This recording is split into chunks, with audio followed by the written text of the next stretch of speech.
என் அன்பு செல்லமே, ஏக்கங்களுடன் வாழ்ந்த ஏக்கங்களாகவே பார்த்த உன் வாழ்க்கையானது வெறும் விரக்தியாக மாறிவிட்டது. நீ எதை பார்த்து ஏங்கினாயோ அந்த வெற்றியானது உன் அருகில் வந்துவிட்டது. நீ இந்த நேரத்தில் துவண்டு விடக்கூடாது. நீ எப்படி ஆரம்பத்தில் உன்னுடைய வெற்றிக்காக பல புது புது செயல்களை செய்து கொண்டு முயற்சி செய்து கொண்டே இருந்தாயோ, அது போலவே நீ உன்னுடைய முயற்சிகளை மேலும் மேலும் போட்டுக்கொண்டே இரு. நீ இப்பொழுது தோல்வியை பார்த்து துவண்ட நிலையில் இருக்கிறாய். அதனால் கைவிட்டு விடலாமா நம்முடைய செயலை என்று உன்னுடைய பாதி மனமானது நினைக்கிறது. மீதி மனமோ இல்லை, இன்னும் மேலும் முயற்சி செய்ய வேண்டும் என்று சொல்கிறது. எதை பக்கம் போவது என்று தெரியாமல் முழித்து நிற்கும் உனக்காகத்தான், பெரும் குழப்பத்தில் இருக்கும் என் குழந்தைக்காகத்தான் உன்னுடைய வெற்றியானது அருகில் வந்து விட்டது. இன்னும் நீ சோர்ந்து போகக்கூடாது. இப்பொழுதுதான் நீ இன்னும் வேகத்தை காட்ட வேண்டும் என்று நான் சொல்ல வந்தேன். எப்பொழுதுமே உன்னை எச்சரித்து கொண்டே இருப்பேன். எது நடக்கிறதோ அதை முன்னே சொல்லி உன்னை இன்னும் தயார்படுத்தி வைப்பேன். வாழ்க்கையில் எவ்வளவோ பிரச்சனைகளை பார்த்த என் குழந்தைக்கு இது என்ன சாதாரணம்தான். மீண்டு வந்து விடுவாய். திரும்பவும் உன் வாழ்க்கையில் சந்தோஷங்கள் பிறக்கும். நீ தலை குனிந்து உன் வாழ்க்கையில் ஜெயிக்கவே மாட்டாய் என்று சொன்னவர்கள் மத்தியில் உன் வாழ்க்கையானது தலை நிமிர்ந்த பல பேர் வியக்கும் வகையில் நீ வாழ்ந்து காட்டப் போகிறாய். ஒருவனுக்கு தன் உழைப்பில் வாழ்ந்தால்தான் சந்தோஷம். அதற்காகத்தான் இங்கு அனைவரும் ஓடிக்கொண்டே இருக்கிறார்கள்.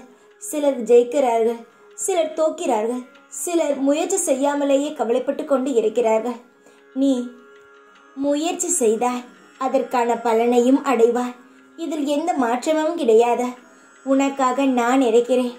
நான் அனைத்தையும் உனக்காக தருவேன். வாழ்க்கையானது ஒரு வெளிச்சம் கூட இல்லாமல் அடுத்த கட்டத்திற்கு எப்படி நகருவது என்று தெரியாமல் நீயோ பயத்தின் உச்ச கட்டத்தில் இருக்கிறாய்.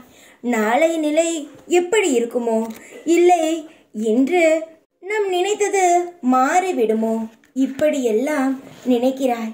சந்தோஷம் வந்துவிடுமா? சாய் நம்மிடம் இருக்கிறாரா, இல்லை தூரமாக இருக்கிறாரா என்ற பல கேள்விகளானது உன் மனதில் எப்பொழுதும் புதிதாக தோன்றிக்கொண்டே இருக்கிறது. உன் வாழ்க்கையில் நான் ஒளி தீபத்தை ஏற்றிவிட்டேன். இனி உன் வாழ்வு மிக பிரகாசமாக இருக்கும். சகல சௌபாகியங்களும் உனக்கு கிடைக்கும். எப்பேற்பட்ட வாழ்க்கையையும் எப்பேற்பட்ட தீர்ப்பையும் நான் திருத்தி அமைப்பேன்.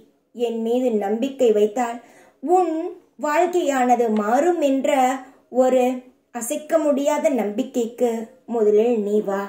மகளே, வீணாக கலங்காதே. இங்கு பார், என்னை அப்பா இன்னும் உயிருடன் தான் இருக்கிறேன். உன்னை விட்டு நான் எங்கும் செல்ல மாட்டேன். கலங்காதே. நீ என்னுடைய உயிர். என்னுடைய உயிரானது இந்த பூமியில் கஷ்டப்பட்டு வாழ்ந்து கொண்டு இருக்கிறது. யாராவது உதவி செய்வார்களா என்று ஏங்குகிறது.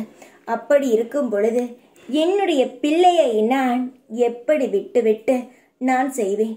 நான் தங்கமே, நீ எல்லாம் ஓர் குடும்பம். எனக்கென்று தனி குடும்பங்கள் கிடையாது. நீ எங்கு இருக்கிறாயோ, உன் குடும்பம் எங்கு இருக்கிறதோ அதுதான் என்னுடைய குடும்பம். என்னுடைய குடும்பத்தை காப்பது என்னுடைய மிகப்பெரிய பொறுப்பு. நீ சொன்னாலும் சரி, சொல்லாவிட்டாலும் சரி, உன்னுடைய வாழ்க்கையை நான் சரி செய்வேன். தேவையில்லாத ஞாபகங்களை நினைவில் வைத்துக் கொள்ள வேண்டாம். சகலமும் மாறும், உன் வாழ்க்கையும் மாறும். தைரியமாக இரு. எப்பொழுதும் உன் கூடவே இருப்பேன் நான். ஓம் சாய்ராம்.